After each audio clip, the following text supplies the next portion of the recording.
దయచేసి పవన్ కళ్యాణ్ గారు, మిమ్మల్ని ప్రేమించే యువత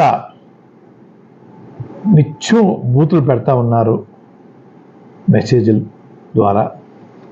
ఇది మంచి పద్ధతి కాదని నా అభిప్రాయం.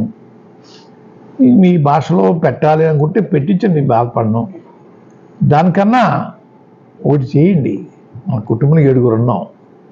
నేను, నా భార్య, నా పెద్ద కొడుకు, చిన్న కొడుకు, కోడలు, మనవరాలు, మనవడు. ఒకేసారి పంపించిన మనుషుల్ని చంపించేయండి మమ్మల్ని. మేమే అడ్డుపడం, మీ అనాథనం, నాకంటే ఎవరు లేరు.